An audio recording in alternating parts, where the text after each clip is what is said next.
Faut-il autoriser le droit de vote aux résidents étrangers pour les élections régionales et fédérales? C'est l'affiche du jour dans notre série Y'a match. Pour influencer votre scrutin, voici l'avis de deux experts au regard bien différent. D'un côté, Émilie Van Hout, professeure de sciences politiques à l'Université libre de Bruxelles. À ses yeux, le principe est simple. S'il y a taxation, il doit y avoir représentation.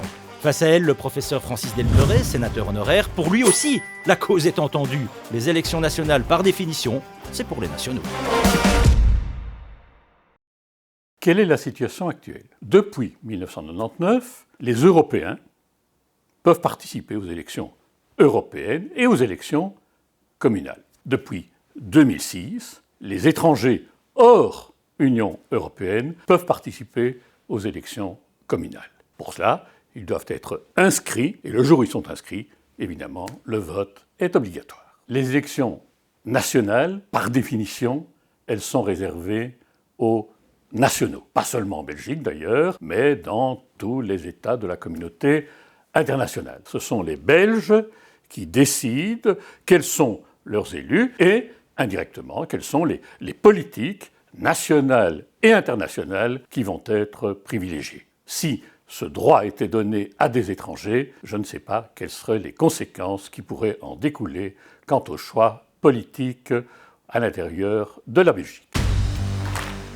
Les pères fondateurs de la démocratie américaine disaient déjà « no taxation without representation ». En fait, ce qu'ils reprochaient au pouvoir britannique, c'était de se voir taxer et contribuer lourdement à l'effort collectif et à la collectivité, à la communauté, mais sans pouvoir avoir leur mot à dire sur, finalement, ce qui était décidé avec cet effort collectif, les politiques qui allaient être menées par Londres, et donc l'absence de représentation, alors même que l'on contribue à l'effort collectif et à la construction de la communauté, c'est un argument qui peut être reproduit ici pour les citoyens résidant en Belgique, mais non belges, qui travaillent, qui payent des impôts, contribuent à la communauté, mais ne se voient pas représentés et n'ont pas leur mot à dire sur les politiques qui sont menées pour eux, pour vivre au sein de cette collectivité.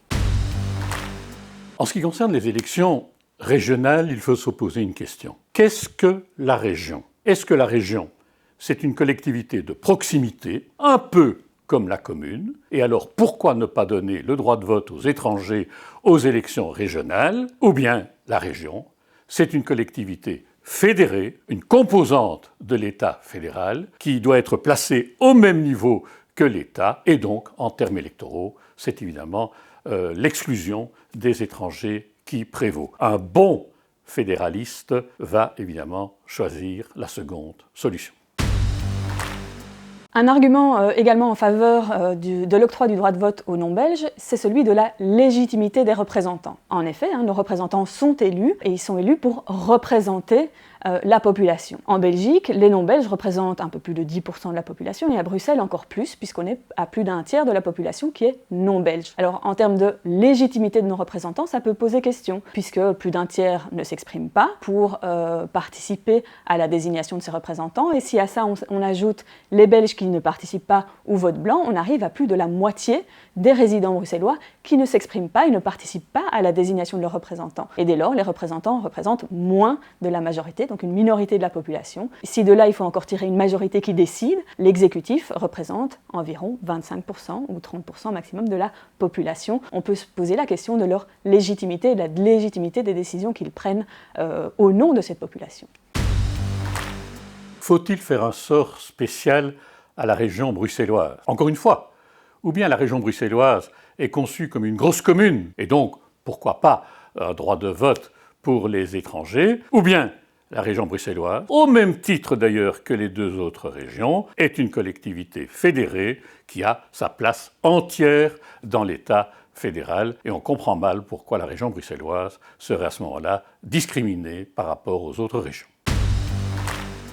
Les questions de droit de vote et de suffrage ont toujours été intimement liées aux évolutions sociétales dans les démocraties. Les démocraties naissantes ne voyaient et n'octroyaient le suffrage qu'à une petite élite masculine. Et puis petit à petit, ces questions de suffrage se sont étendues. Et donc ces questions de suffrage ont toujours été en débat, avec toujours des tensions aussi, en se disant « mais tiens, si on octroie le droit de vote à certaines catégories de la population, ça va venir remettre en question l'ordre social et politique ». Or on voit qu'à chaque extension du suffrage, en réalité, on est plutôt face à un apaisement de l'ordre social sociales et politiques qu'à des révolutions. Et ces questions-là sont de nouveau remises sur le tapis maintenant avec des nouvelles évolutions sociétales, la globalisation, le mouvement des populations et donc la question du lien entre droit de vote et territoire et nationalité. L'octroi du droit de vote aux non-belges, il est déjà en fait ancré dans les faits au niveau communal en 2000 et 2006 et on a vu que ça n'a pas entraîné des bouleversements énormes en termes de fonctionnement de nos démocraties. Pourquoi ne pas l'étendre à d'autres niveaux de pouvoir ?